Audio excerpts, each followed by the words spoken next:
du message, c'est « Haïssons le mal ». Haïssons le mal. Le Saint-Esprit m'a vraiment touché afin que je vous entretienne là-dessus. Ça l'a monté dans mon cœur. Il va y avoir dans le cœur du message des vérités un petit peu difficiles à dire, mais je rends grâce au Seigneur parce que le Seigneur a quand même il supporte ce message par la prophétie. Donc, on bénit le Seigneur pour ça. Juste avant de commencer, nous allons aller en prière. Seigneur Jésus, nous te rendons grâce pour le privilège, comme dit ma vie, que nous avons de pouvoir nous réunir, bénéficier de l'amour fraternel, bénéficier, Seigneur, de ta présence, de ton Saint-Esprit. Et aussi, Seigneur, entendre ta parole. Nous prions afin que tout obstacle qu'il y a dans les cœurs disparaisse maintenant, que tout esprit mauvais qui voudrait nous empêcher de recevoir la vérité disparaisse également maintenant au nom de Jésus. Et Seigneur, puisse nos cœurs être ouverts à recevoir, à entendre cette parole de vie, afin qu'elle nous transforme de gloire en gloire, qu'elle nous rende semblables à toi. Nous le demandons au nom de Jésus. Amen. Sans qu'on se soit nécessairement concerté, depuis quelques semaines, on a beaucoup parlé d'épreuves. C'est vrai qu'il y avait beaucoup de choses à dire. Et Twitch nous en a parlé également. Si il en est ainsi, c'est sûrement parce que le Seigneur est conscient. Il sait qu'est-ce qu'on vit, qu'est-ce que vous vivez, qu'est-ce que nous vivons. Nous, on est au courant de quelques petites choses, mais souvent, les épreuves, ça se vit dans le secret. Et le Seigneur voit dans le secret. Et il veut notre délivrance. C'est ça qu'il veut. Il y a beaucoup de choses qui se sont dites. Je ne sais pas si vous vous souvenez, mais on a parlé un petit peu des origines des épreuves. Elles peuvent venir principalement de nous. Elles peuvent venir aussi de Dieu qui sonde les cœurs. Elles peuvent venir aussi de stratégies ténébreuses. On a parlé du processus élaboré par David dans le psaume 25, et vous vous en souvenez, comment il manifestait devant Dieu son cœur en présence de l'épreuve. Dans un premier temps, il élevait son cœur vers Dieu. Il cherchait l'enseignement. Il y a un enseignement derrière l'épreuve. Ensuite, il considérait son propre péché. Il n'arrivait pas là, comme un baveux. Là. Il rentrait pas au poste. Là. Il suivait un processus. Ensuite, il rappelait à Dieu ses bontés. Et ensuite, il demandait la délivrance d'une façon claire. Alléluia. Et ça nous inspire. Quant à Etwish, elle nous a parlé de notre statut de croyant et de l'autorité qu'on a face aux épreuves, face à la maladie, face aux différentes choses qui peuvent se produire parce que nous sommes fils et filles de Dieu. Nous sommes fils et filles de Dieu. Dis à ton voisin, je suis fils ou fille de Dieu. Alléluia. Et à ce titre, nous sommes... Je suis fils de Dieu, tu es fille de Dieu. Et à ce titre, nous sommes délivrés de la malédiction. Il n'y a plus de malédiction qui pèse contre nous. Alléluia. Et s'il est vrai que la plupart des épreuves viennent de nous, c'est sûrement parce que notre justice présente des brèches. Et on va voir à quel point les brèches peuvent entraîner des épreuves. Et là, ce n'est pas Dieu qui est responsable, c'est nous. En effet, si nous sommes parfaits devant le Père, si on est parfait devant Dieu, les seules épreuves qu'on pourrait vivre sont celles qui viennent de Dieu parce qu'il veut sonder notre cœur ou celles qui sortent des stratégies ténébreuses. Et ce n'est pas toutes les semaines que ça arrive, c'est ce genre d'épreuve-là. En fait, c'est plutôt rare. De la part de Dieu, ça peut arriver une fois ou deux dans une vie. 3 peut-être. Les stratégies ténébreuses, souvent, elles se sont mises en échec. C'est rare qu'elles se concrétisent également. Donc, celui qui n'a pas de brèche dans sa justice personnelle vit pas beaucoup d'épreuves. Donc, si c'est vrai ce que je viens de dire, pourquoi les chrétiens expérimentent autant d'épreuves?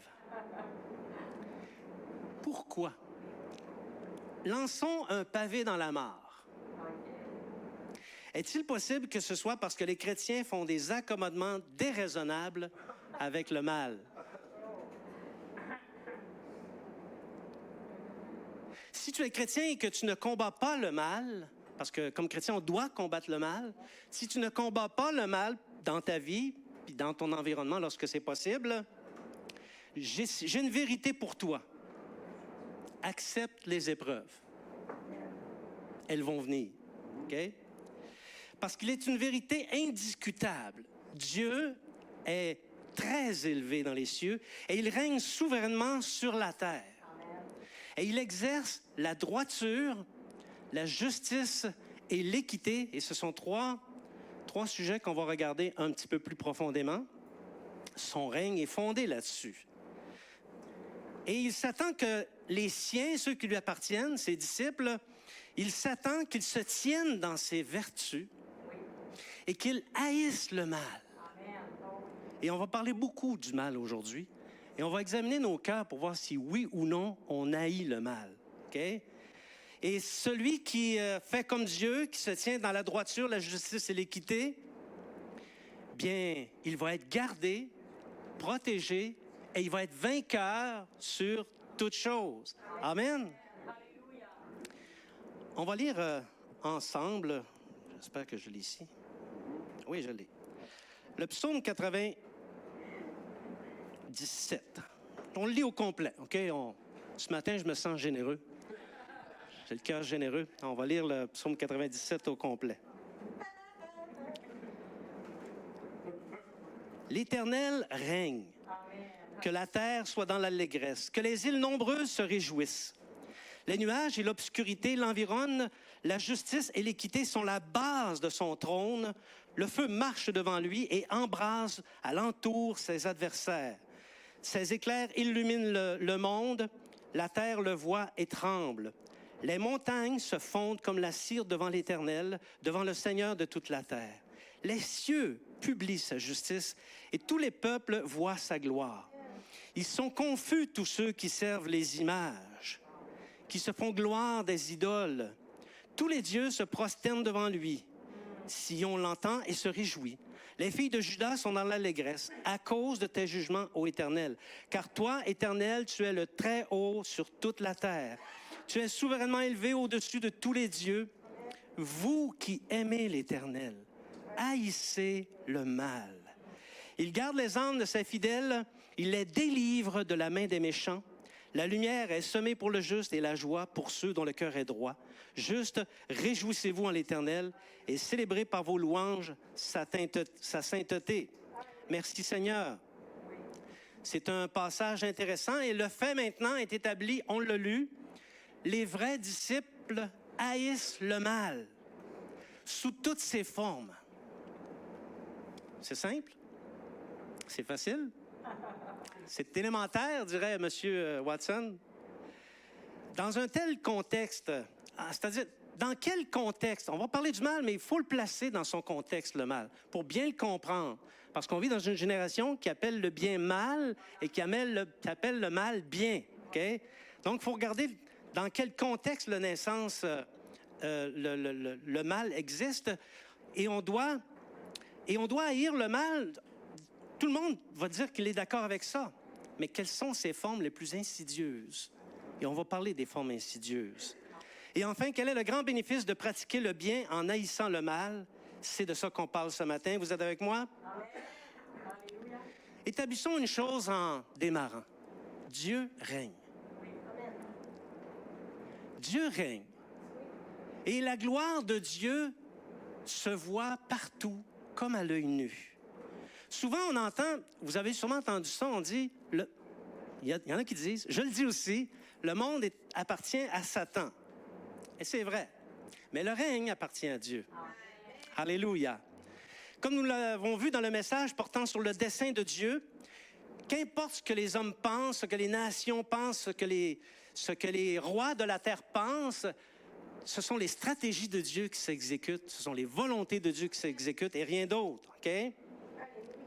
Même les stratégies du diable ne réussissent pas à empêcher les volontés de Dieu de s'exécuter. C'est un Dieu qui est vraiment tout-puissant et ses volontés s'exécutent sur la terre. Parce que le règne est à Dieu. Il n'est pas au diable, il n'est pas aux hommes, contrairement à ce qu'ils pensent. Oui, on constate que pour un temps, la terre a été soumise à la vanité. On le voit bien, hein? Les hommes détruisent la terre, les hommes en disposent comme ils veulent. Ils font beaucoup de méchanceté également, et la terre est soumise à ça. Mais Dieu règne quand même. Toute la terre, si tu regardes comme il faut, est remplie de la gloire de Dieu. Et plus je constate, plus je regarde la création, plus je trouve que les autres théories sont une folie. Et c'est incroyable. La gloire de Dieu se voit dans les petites choses comme dans les grandes choses. Et c'est toute la création qui parle de la grandeur de Dieu et de ses manières réglées de faire les choses. Parce que Dieu est un Dieu d'ordre. Et il fait les choses d'une manière réglée. Maintenant, force nous est de constater que le mal a rempli le monde. Ça aussi, ça se voit comme à l'œil nu. On peut l'entendre, on peut le voir, on peut le lire dans les nouvelles. Dieu a placé dans le cœur de l'homme la pensée de l'éternité et aussi la capacité à discerner le bien du mal. Tous les hommes, écoutez bien ce que je dis là, tous les hommes de toutes les générations, de toutes les races, de toutes les langues, de tous les pays sont en mesure de discerner le bien, de discerner le mal et de faire le bien. On a en nous cette connaissance-là. On est tous capables. Par contre, ce n'est pas ça qu'on voit. On ne voit pas que les gens discernent le mal et veulent faire le bien. Ce n'est pas ça qu'on voit. OK? Même si actuellement le péché ou le mal n'a pas atteint son comble, parce que vous savez que lorsque le mal atteint son comble, Dieu intervient toujours par un jugement sur la nation. Ça, je vous apprends rien, on en a déjà parlé, on le lit dans la Bible. Mais on n'a pas encore atteint ce comble-là, mais néanmoins, le mal remplit le monde. Et heureusement, dans sa bonté, dans sa justice, Dieu a fixé un jour. Il a fixé un jour, bientôt, très bientôt, comme dit la chanson, où il reviendra pour juger le monde et les hommes méchants et régler la question du mal sur la terre. C'est le sens du psaume 98, verset 9.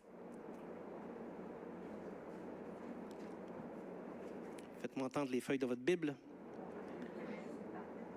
Psaume 98, verset 9. « Car il vient pour juger la terre, il jugera le monde avec justice et les peuples avec équité. » Donc, le fait est établi, oui, le mal est là, mais Dieu va juger ces choses-là. Mais en attendant, nous, on doit comprendre les bases du règne de Dieu pour discerner le mal et faire le bien. Amen.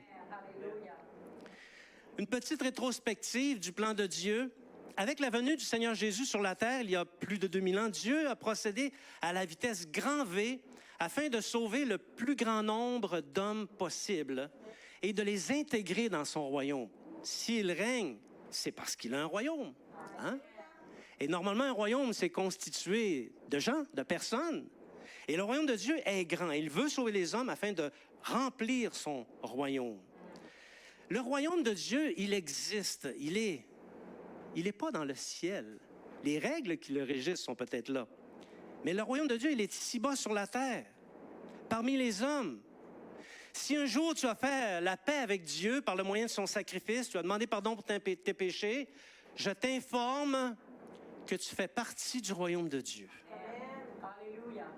Tu es un participant du royaume de Dieu. Or, le règne de Dieu sur la terre, et ça, tu dois le comprendre, est régi par 3 grands volets qu'on a nommés tout à l'heure. La droiture, la justice et l'équité. La droiture. David disait, « Je marcherai dans la voie droite. » Ah, c'est une voie, la voie de la droiture. Une voie dans laquelle il faut marcher. C'est de suivre un chemin droit dans la foi, spirituellement, OK? Dans laquelle il n'y a aucune déviation. On te regarde aujourd'hui aller, puis on dit la semaine prochaine, on sait où il va être parce qu'il marche dans la droiture. Il y en a, tu regardes aller le dimanche, tu ne sais pas trop où ils vont être le dimanche suivant, hein? Parce que tantôt ils vont à gauche, tantôt ils vont à droite, ils suivent des voies détournées. La droiture, c'est de parler selon la vérité, de rechercher et de faire le bien avec constance, sans se fatiguer. C'est d'obéir à la parole de Dieu avec une persévérance constante. Ça, c'est la droiture. T'es-tu là-dedans? C'est le fait aussi de n'avoir aucun faux. Parce que les faux, on ne peut pas les cacher. Ils se manifestent par des actions, par des comportements, des attitudes qu'on va avoir. OK? Donc, Être de la droiture, c'est le fait d'avancer dans la voie de la justice de Dieu sans aucune torsion, aucune perversion, qui est l'art de modifier ce que Dieu a dit, aucun travers. Ça, c'est la droiture. Maintenant, la justice.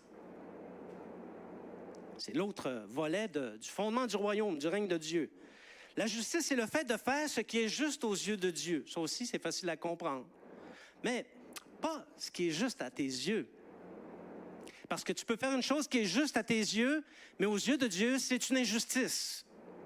Donc, tu dois faire ce qui est juste aux yeux de Dieu. OK? Et non pas faire les choses qui sont justes aux yeux des autres. Parfois, on fait des choses parce qu'ils sont justes aux yeux des autres, mais ils ne sont pas justes aux yeux de Dieu. Donc, on le fait pour Dieu. Et la justice de Dieu, c'est gros. Ça demande à être recherché. On ne vient pas au monde avec ça, OK?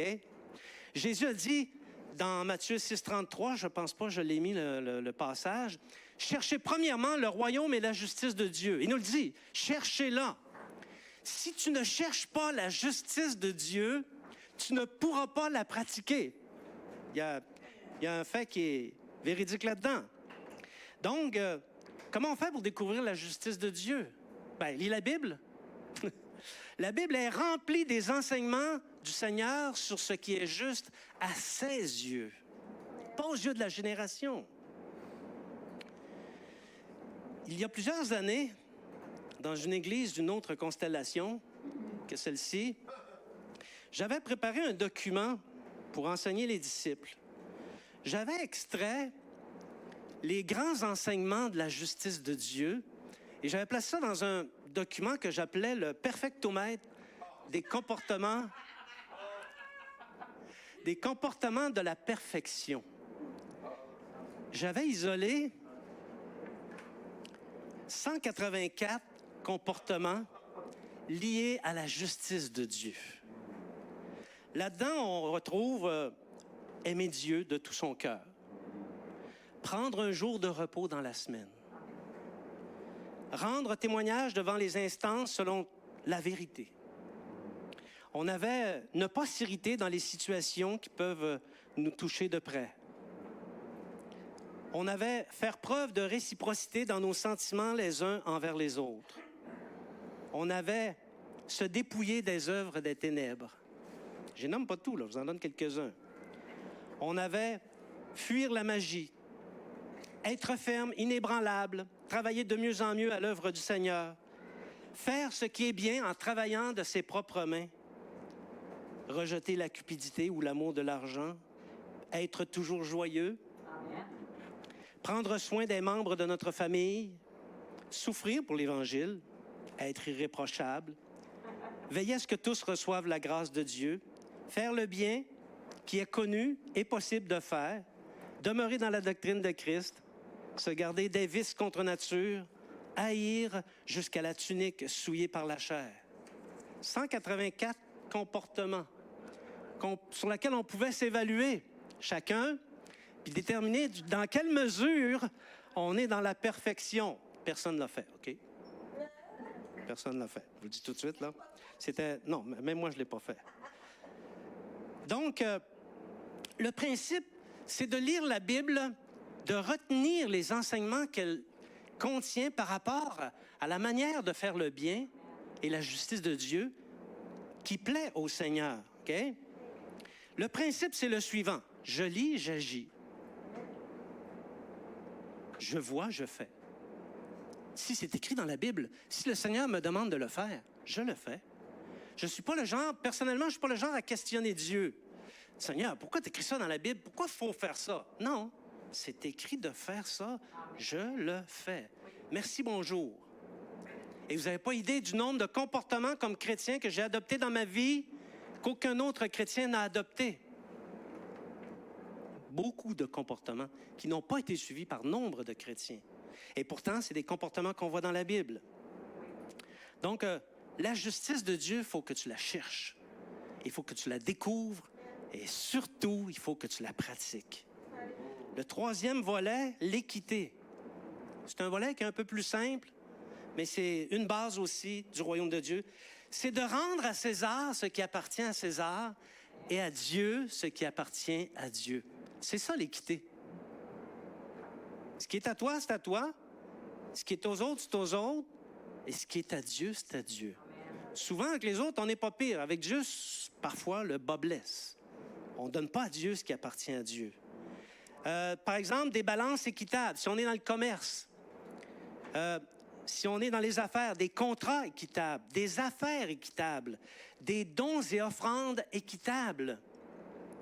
Paul a déclaré que Dieu tire vengeance des fraudes et de la cupidité dans les affaires, dans l'Église.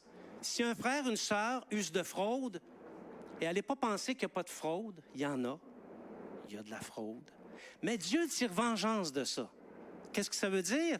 C'est que la personne qui fait la fraude va avoir des épreuves. Parce que la justice de Dieu, c'est de ne pas faire de fraude envers notre frère ou tirer des avantages dans les affaires avec nos frères et nos sœurs. Bien-aimés, si quelqu'un se tient sur les bases du règne de Dieu en pratiquant la droiture, la justice et l'équité, il ne bronchera jamais. Est-ce que je peux entendre un amen là-dessus? En plus clair un peu, il n'aura pas d'épreuve parce qu'il va avoir chassé le mal de sa vie par le moyen des 3 bases du royaume de Dieu. Alléluia. Maintenant, pour que ces bases-là fonctionnent, il faut qu'on ait un comportement de disciple. Il faut haïr le mal. Pas indifférent, pas détaché, pas je m'en contrefous, pas c'est les affaires des autres. Haïr le mal, sous toutes ses formes. Il y a le mal que l'on fait, qui se combat par le bien. Si je fais le mal, j'arrête de le faire, puis je fais le comportement qui est en lien avec le bien, comme j'ai vu dans la parole de Dieu. Il y a le mal qu'on subit aussi, qui doit être surmonté par le bien. Quand quelqu'un te fait du mal, tu le surmontes par le bien. S'il t'envoie promener, surmonte par le bien. S'il te donne une gifle, surmonte par le bien. Et ça, c'est l'appel du juste. Toutefois, et là, on s'approche des éléments chauffants, okay? Le mal n'est pas toujours si évident. Surtout dans notre génération méchante et perverse, comme je le disais tantôt, qui change le bien en mal et qui appelle le mal, qui appelle le mal bien, ou ce que la Bible déclare que c'est bien, eux vont l'appeler mal. J'ai des questions pour toi. Comme chrétien justifié par la grâce, est-ce que ta conduite est en harmonie avec le bien? As-tu fait mourir les racines du mal dans ta vie? Entretiens-tu une haine à l'endroit du mal? On va regarder un petit peu les formes du mal.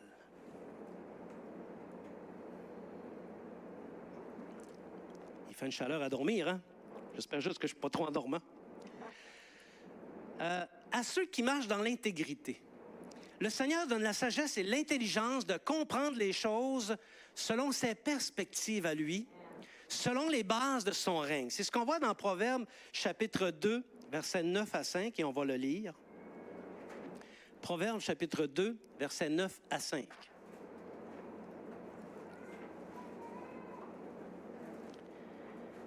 Donc, si tu mets le proverbe, le contexte, c'est le suivant, c'est que si tu mets en pratique les enseignements qui sont contenus, okay, qui se trouvent dedans, le roi Salomon qu'on poursuit en disant « Alors tu comprendras la justice, l'équité, la droiture, toutes les routes qui mènent au bien. Car la sagesse viendra dans ton cœur et la connaissance fera les délices de ton âme. La réflexion veillera sur toi, l'intelligence te gardera pour te délivrer de la voie du mal, de l'homme qui tient des discours pervers, de ceux qui abandonnent les sentiers de la droiture afin de marcher dans des chemins ténébreux, qui trouvent de la jouissance à faire le mal, qui mettent leur plaisir dans la perversité, qui suivent des sentiers détournés et qui prennent des routes tortueuses. » C'est comme ça que le disciple en vient à comprendre la voie de la droiture et le chemin du bien, et qu'il se tient dedans. Bien-aimés, ici, quand on lit ça, il y a des gros mots qui sont utilisés. Jouissance à faire le mal, chemin ténébreux, perversité, route tortueuse. Et on se dit, ouais, ça, c'était dans le temps de Salomon. Non. Aujourd'hui, plus que jamais, c'est comme ça.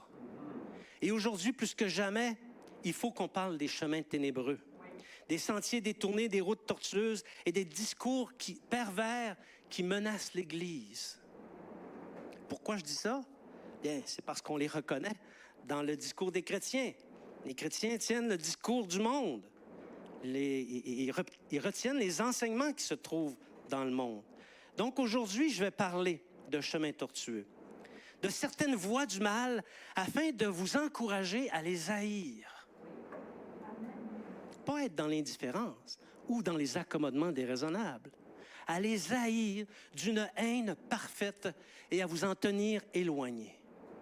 Non seulement parce que ces voies-là sont en horreur à Dieu, mais aussi parce qu'ils attirent contre nous des épreuves dont nous sommes éminemment responsables. Les premiers responsables si nous empruntons ces voies du mal. Et je vais parler directement cette fois-ci. Okay? Le divorce et la répudiation. Voie du mal. Je dis tout de suite, si tu as été victime, parce qu'il y a des victimes là-dedans, OK? Si tu as été victime d'un divorce ou d'une répudiation, tu n'as pas fait le mal. Tu es une victime. OK? Ceci étant dit, le divorce est à la mode plus que jamais. Et il y a beaucoup de chrétiens qui divorcent. Ça me déchire le cœur. C'est un grave péché, mes frères et mes sœurs. C'est pas une banalité. C'est pas on passe devant le magistrat, devant le notaire, on déchire le contrat, puis on recommence à neuf. C'est un grave péché. OK? Et là, ici, je veux m'adresser aux jeunes. Il y en a quelques-uns ici. Vous, les jeunes, vous avez grandi dans un environnement qui a banalisé l'immoralité sexuelle. Pour vous, le mariage a perdu sa valeur sacrée. Mais je vais vous dire ceci, si vous vivez une sexualité hors mariage, vous péchez. Et bientôt, vous serez atteints par les jugements de Dieu.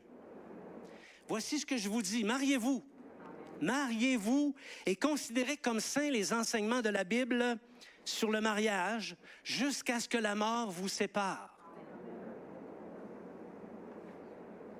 Bien-aimés, haïssez le divorce parce que c'est le mal.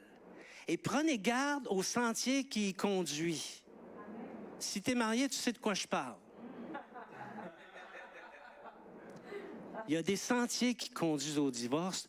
Ne les emprunte pas pour aucune considération. C'est un mal que tu dois haïr. Alléluia. Une autre voie du mal que nous devons haïr, le féminisme. Il y en a plusieurs qui me disent puis qui me font des yeux doucereux. Mais vous ne savez pas jusqu'à quel point le féminisme a contaminé l'Église. Pas que les femmes, les hommes aussi. Le féminisme. Tout discours, mes bien-aimés, tout discours qui modifie le rôle que Dieu a imparti à l'homme et à la femme est pervers. Et c'est la voie du mal. Et un disciple ne doit pas l'emprunter. L'homme qui fait l'épicerie, qui fait la cuisine, qui nourrit le bébé, qui passe la vadrouille, etc., alors que la femme est au travail, c'est du pur féminisme. C'est la voie du mal, bien-aimé.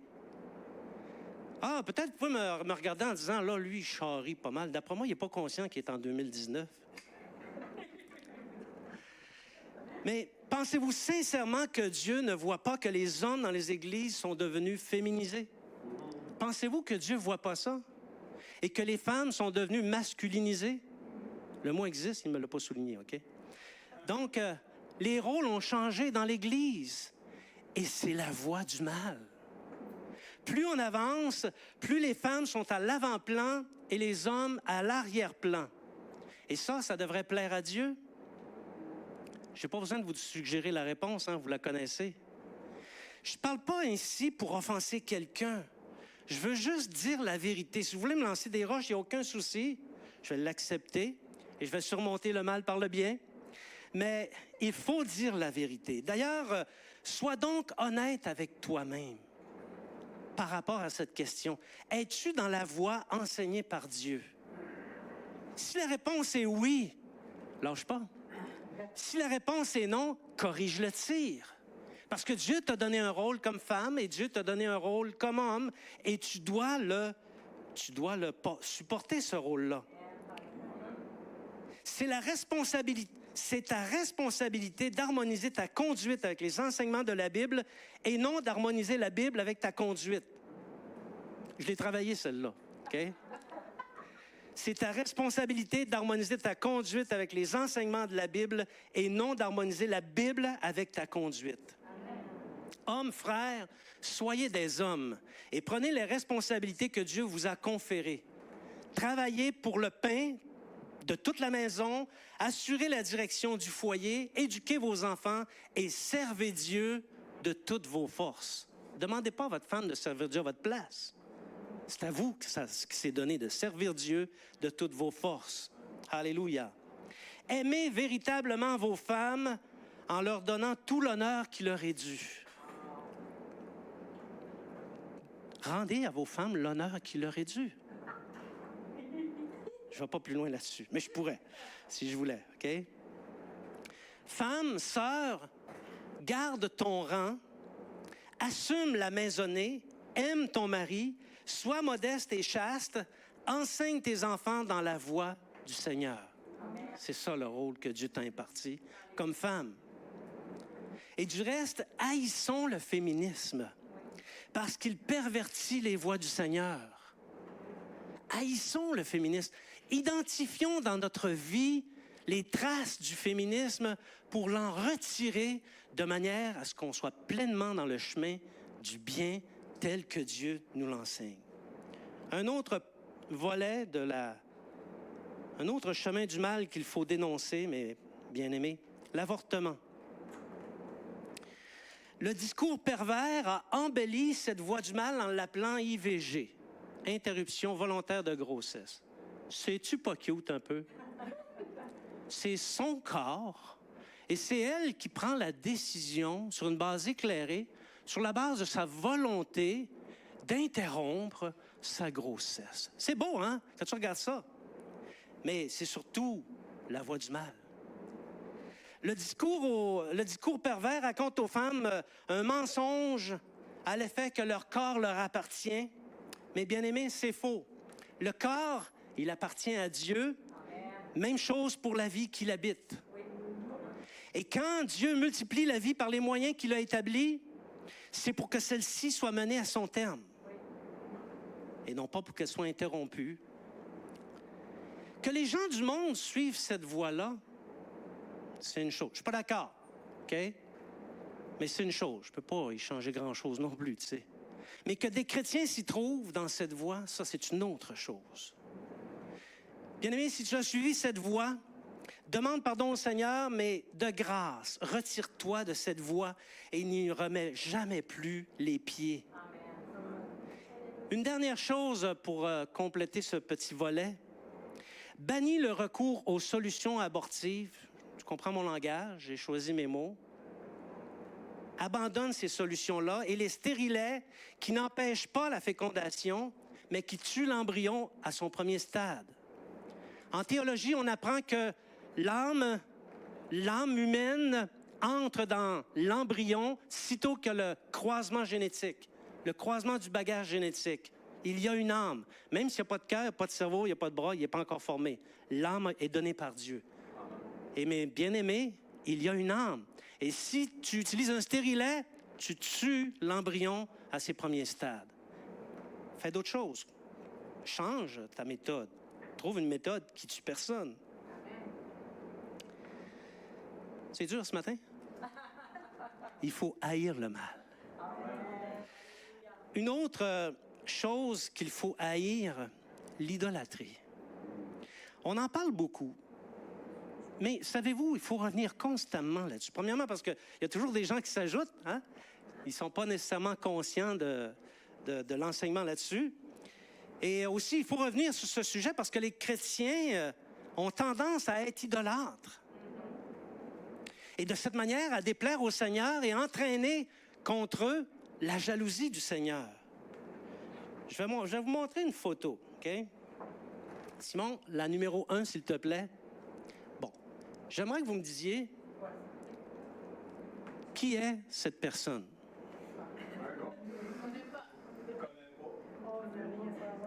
Je vais vous en présenter une autre. Simon, la numéro 2. Qui est cette personne? C'est tentant de le dire, hein? On va en regarder une autre. Qui est cette personne? Dites-les donc.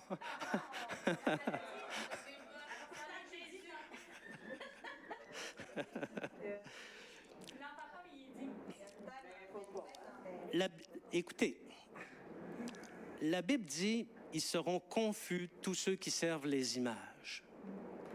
Regardez bien, je vais vous décrire Jésus. Et vous me direz si ça ressemble à ça. D'accord? Non, je le fais pareil. C'est dans l'Apocalypse. Mets pas le texte, Simon, je vais le lire. C'est dans l'Apocalypse chapitre 1, versets 12 à 16. On a une image de Jésus. L'apôtre Jean a pris une photo de Jésus et il nous en a fait la description. Et je vais vous la faire, OK? Donc, l'apôtre Jean dit ceci. « Après m'être retourné, je vis quelqu'un qui ressemblait à un fils d'homme, vêtu d'une longue robe et ayant une ceinture d'or sur la poitrine. Sa tête et ses cheveux étaient blancs comme de la laine blanche, comme de la neige. Ses yeux étaient comme une flamme de feu. Ses pieds étaient semblables à de l'airain ardent, comme s'il eût été embrasé dans une fournaise, et sa voix était comme le bruit de grandes eaux. Il avait dans sa main droite 7 étoiles. De sa bouche sortait une épée aiguë à 2 tranchants, et son visage était comme le soleil lorsqu'il brille dans sa force. » Est-ce que ça correspond à ce que vous voyez là? Pas bien, hein? Écoute-moi bien. Si tu as des images comme ça chez vous, s'il te plaît, chauffe le poêle. Si tu as d'autres représentations sous la forme de sculpture et que c'est en bois, chauffe le poêle. Si c'est en un autre matériau, mets la masse dedans. Puis envoie ça aux poubelles, ça presse, OK? Ça peut être aussi un autre objet, un objet de culte étranger. Il y a beaucoup de cultes étrangers. Des cultes qui n'ont rien à voir avec le culte à Dieu. Et ils ont des objets, et leurs objets sont beaux. Hein, ça peut être appelé comme, par exemple, des porte-bonheur, ou quelqu'un peut importer ça chez lui en disant que c'est un porte-bonheur. Mais avoir ces choses-là, mes bien-aimés, c'est un acte d'idolâtrie. C'est une transgression de l'un des 10 commandements de Dieu. C'est un mal qu'il faut haïr. As-tu fait le ménage de ta maison pour en sortir le mal qu'il y a dedans? Si tu ne l'as pas fait, il est grand temps que tu le fasses. Et là, tu vas connaître des instants de bonheur. Le mensonge. On peut enlever cette face-là. Là. Le mensonge, c'est modifier la vérité. Quand tu racontes quelque chose, tu modifies la vérité. C'est du mensonge. Quand tu parles, s'il te plaît, donne les faits. Les faits. Le reste, là, excuse-moi, là, ça ne m'intéresse pas. D'ailleurs, quand je t'écoute, là, j'essaie de trouver les faits dedans. Il y a des fois, c'est long avant que ça sorte, les faits. Des fois même, je me suis perdu en cours de route. Si tu veux être sûr de toujours dire la vérité, OK, donne les faits. Sois connu comme étant quelqu'un qui parle sobrement, qui dit peu de choses et qui est fiable. Il y a des personnes, je vous le dis, là, pas ici, pas dans notre église, ailleurs, OK? Il y a des personnes, là, je les écoute parler, je suis incapable de retenir ce qu'ils disent parce qu'ils ne sont pas fiables. Il faudrait que je fasse enquête pour savoir qu'est-ce qui est vrai dans tout ce qu'il me dit, si c'est vrai. Nous devons parler selon la vérité, mes frères et mes sœurs. Nous devons nous détourner de la voie du mal, qui est le mensonge. Ne nous tenons pas dans la voie du mal, qui est le mensonge, mais haïssons-le plutôt. Et parlons-nous les uns les autres selon la vérité. Amen. L'hypocrisie est une autre voie du mal.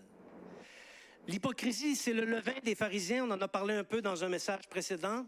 Un peu d'hypocrisie et toute la pâte de ta personne lève. Tu es tout hypocrite. un peu d'hypocrisie chez toi et tu es tout hypocrite.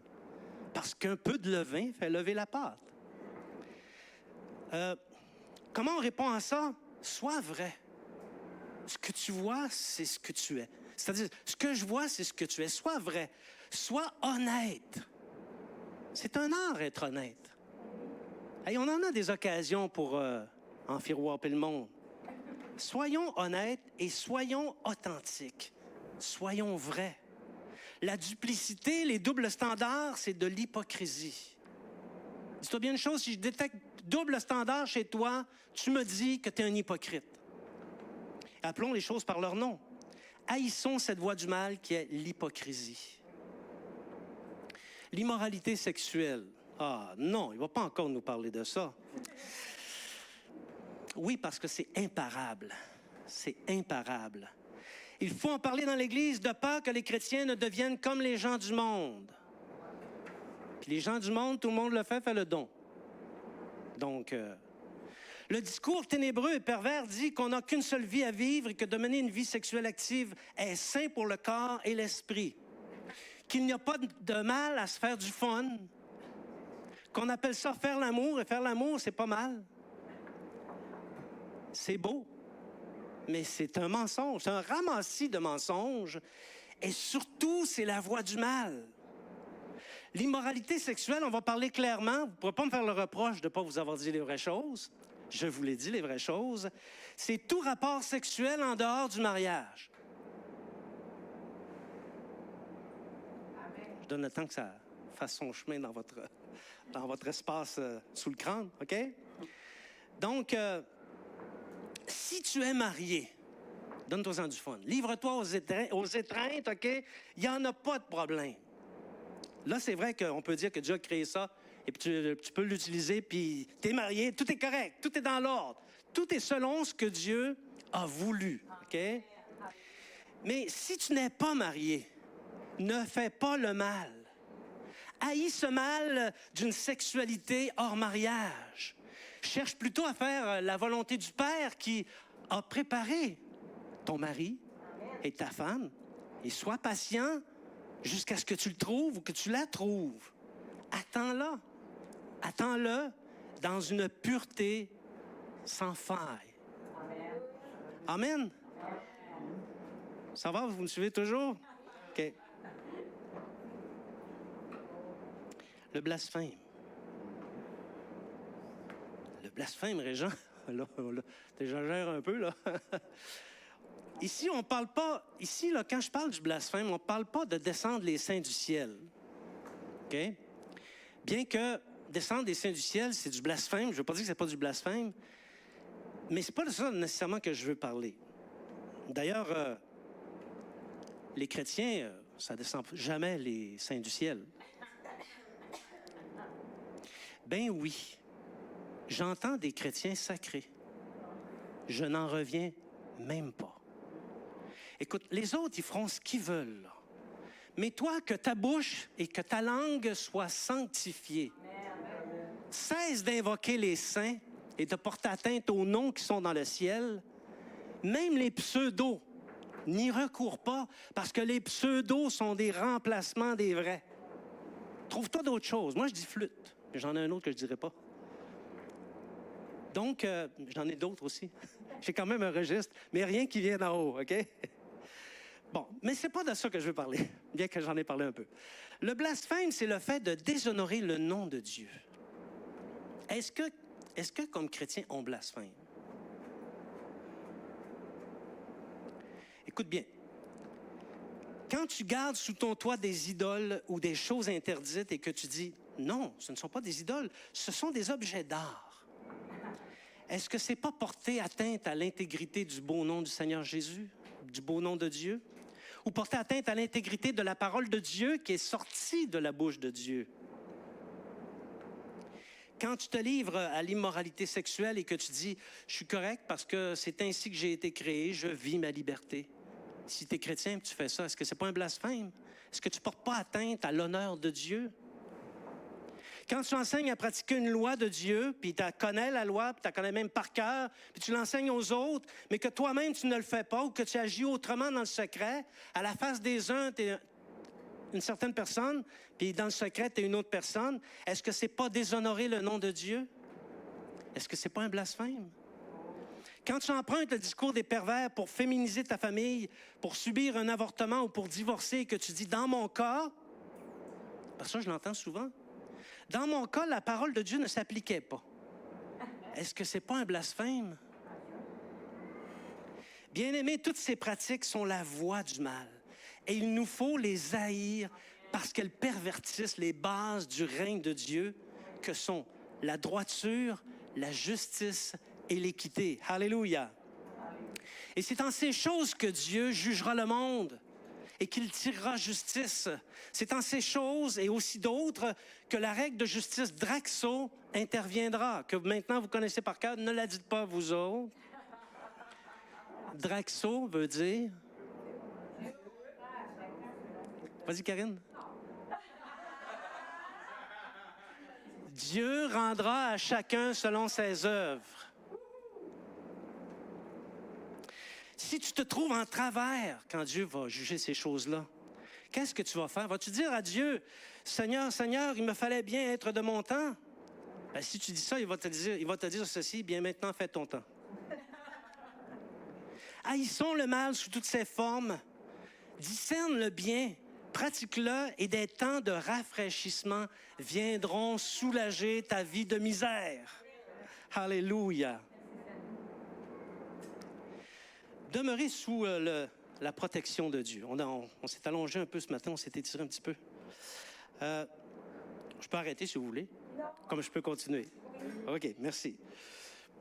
Notre texte de départ nous exhortait à haïr le mal. Et David n'est pas le seul à avoir exhorté le peuple à haïr le mal. Jude aussi, le demi-frère du Seigneur, a exhorté à haïr jusqu'à la tunique souillée par le mal. Hey! La tunique souillée, tu vas la haïr, tu vas la détester. Quand je parle ainsi, mes frères et sœurs, je ne suis pas en train de dérailler par rapport à la vertu chrétienne. Au contraire, je veux l'enseigner droitement, sans détour, sans ténèbres, sans sinuosité, sans perversion. Je connais ces vérités. Ce ne sont pas des choses que j'ai amenées à la légère. J'ai l'expérience de ces vérités. Je les ai appliquées toute ma vie. Et il n'y a pas seulement mon expérience, il y a aussi le témoignage du Saint-Esprit. Le Saint-Esprit témoigne ces choses-là. Parce que la parole enseigne ces vérités. Mais c'est surtout parce qu'il est largement démontré que celui qui pratique le bien et qui s'éloigne du mal, surtout celui qui est bien enrobé, que celui qui fait ça va demeurer sous la protection de Dieu. Et moi, je veux être sous la protection de Dieu. J'aime la protection de Dieu. On l'a lu au début, dans le passage de départ, « Vous qui aimez l'Éternel, haïssez le mal. » Et il ajoute, comme dans une promesse, « Il garde les âmes de ses fidèles. » Si Dieu garde ton âme, qu'est-ce que tu risques? Il ajoute, « Il les délivre de la main des méchants. » Ah, les méchants, ils vont pas mourir tout de suite. Là. Il va en avoir une coupe sur ton chemin d'ici à ce que tu rejoignes le Seigneur. Mais s'ils te prennent à partie, le Seigneur va te délivrer de leurs mains. Amen. Il y a tellement d'autres textes dans la Bible qui parlent de la protection de Dieu, qu'il offre à ceux qui marchent dans la crainte de Dieu. Célébrer les louanges de Dieu. Ça, c'est la conséquence de la protection. Okay? Quelqu'un qui est protégé par Dieu d'une manière aussi personnelle, aussi efficace et aussi glorieuse, ça laisse personne indifférent. Celui qui demeure à l'abri du Tout-Puissant ne peut résister au désir de célébrer Dieu. Tu peux juste être content. Tu es content. Tu es content. La lumière, le passage qu'on a lu disait, « La lumière est semée pour le juste et la joie pour ceux dont le cœur est droit. » Juste, réjouissez-vous en l'Éternel et célébrez par vos louanges sa sainteté. Bien-aimé, tu dois célébrer les louanges du Seigneur, pas seulement le dimanche matin. plupart du temps, nos dimanches matins, c'est plutôt anémique. Hein? Les louanges du Seigneur, je ne veux pas faire de reproches, là, mais c'est plutôt anémique. Vous êtes gênés encore. Vous n'avez pas passé le stade de célébrer les louanges de la sainteté de Dieu. C'est peut-être parce que vous n'avez pas réalisé la sainteté de Dieu. Mais réalise sa sainteté, réalise sa protection, toi qui es juste, et célèbre Dieu. Célèbre ses louanges. Donc, voilà ce qui reste à faire, se réjouir en Dieu et le célébrer. Célébrer sa sainteté par nos louanges. Vous savez, j'ai dit un certain nombre de choses, mais le disciple n'a pas à suivre la voie du bien avec une phase de mi-carême. Vous savez maintenant, c'est quoi une phase de mi-carême? C'est quand ça fait 20 jours que tu n'as pas eu de nénane. Normalement, c'est ça, OK? Le chrétien n'a pas à dire « C'est donc pas drôle, la vie chrétienne. Je suis obligé de rester marié. J'ai pas le droit à l'immoralité sexuelle. Je peux pas mentir. J'ai pas le droit d'avoir des bibelots sacrés. J'ai pas le droit d'aller en avortement, d'être hypocrite. Puis là, en plus, je me fais dire que je peux même plus blasphémer. » Non, mais si tu raisonnes de même, peut-être c'est pas ta place ici, là, OK? Non, c'est pas plate, la vie chrétienne. Sois dans la joie. Cette droiture, c'est celle qui te différencie des méchants. C'est celle qui fait la différence entre toi puis l'autre à côté qui n'a pas encore été atteint par l'Évangile. Et que s'il ne se repent pas d'ici à ce que Jésus revienne, il va périr. C'est ça qui te distingue. Et elle te place dans un état de sainteté similaire à celle de Dieu. Et en dividende, tu as la protection de Dieu, et ça, c'est la meilleure des assurances. Tu as beau avoir le meilleur plan dentaire, le meilleur plan de médicaments, le meilleur plan de whatever que tu peux le nommer, là, la meilleure assurance que tu peux avoir, c'est la protection de Dieu parce qu'il va te garder des malheurs. Donc, le disciple devrait toujours être joyeux. Il devrait dire « Merci Seigneur de me garder dans tes voies justes et droites. Merci Seigneur. Merci de me faire voir les voies du mal pour que je les discerne et que je m'en tienne éloigné. » Fais cette prière-là. Demande au Seigneur les voies du mal qui sont dans ta vie. Alléluia. Personnellement, je rends grâce à Dieu pour tous les malheurs dont il m'a gardé. Je ne peux pas vous les énumérer parce que je ne les ai pas vécus. Mais je sais une chose, quand je regarde autour de moi, les gens, leur vécu, leur histoire de vie, ils en ont eu des malheurs et des épreuves que je n'ai pas expérimentées. Tu comprends? J'ai eu plein de bénédictions de la part de Dieu. Il m'a toujours béni et il continue à me bénir. Et ici, loin de moi la pensée de juger qui que ce soit, de juger quelqu'un d'autre, mais à 61 ans, je peux dire que moi et ma famille, nous avons été gardés de 1001 tourments et que nous avons toujours été bénis sous la protection de Dieu. Mais il y a une chose, nous avons haï le mal. Celui dont nous venons de faire la description, nous l'avons haï. Point de mal dans notre conduite, dans ce que j'ai énuméré. Point de divorce, point d'idolâtrie, point de féminisme, point d'hypocrisie, point de mensonge, point d'immoralité sexuelle, point d'avortement volontaire. Nous n'étions pas du monde, puis on se le faisait dire. Ils ne sont pas du monde, eux autres. Mais on ne l'est pas plus aujourd'hui du monde. Mais il est une vérité, Dieu nous a protégés et il nous a délivrés du mal. Alléluia. C'est la raison pour laquelle nous prenons plaisir à célébrer les louanges du Seigneur, de célébrer la sainteté de Dieu. Et c'est pourquoi nous vantons les mérites. Si tu parles avec moi, tu vas te faire parler du Seigneur.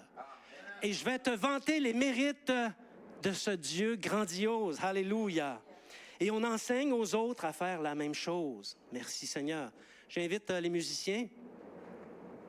Bien-aimés, j'ai vraiment ressenti dans mon cœur, comme une suite des messages sur les épreuves, que bien des tourments se produisent chez les disciples à cause de la cohabitation avec le mal. À cause des accommodements déraisonnables que plusieurs font avec des choses que Dieu appelle mal. Parce qu'ils ne veulent pas payer le prix. Ils ne veulent pas se faire pointer du doigt.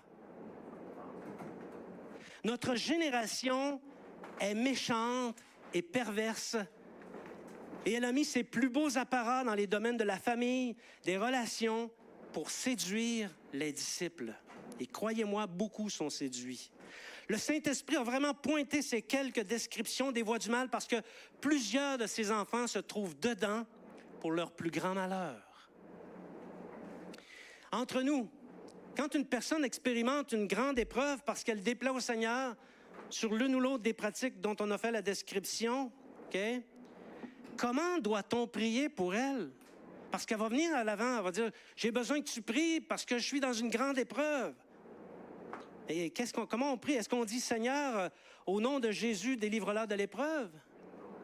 Ou « Seigneur, ouvre ses yeux afin qu'elle voie le sentier du mal qui provoque cette épreuve et qu'elle en sorte. » On vient qu'on ne sait pas comment prier. Le Seigneur nous avertit solennellement. Je crois ce matin que c'est un avertissement. Et si vous avez bien écouté, la prophétie était en lien avec ce message. Le Seigneur nous avertit solennellement de discerner le mal et de nous en tenir éloignés en cherchant plutôt à faire le bien comme lui l'entend. Amen. Il nous avertit de chercher son royaume et sa justice, de l'aimer de tout notre cœur et de haïr le mal sous toutes ses formes. Haïssons le mal au nom de Jésus. Je vous invite à vous lever, on va chanter, on va aller dans un chant.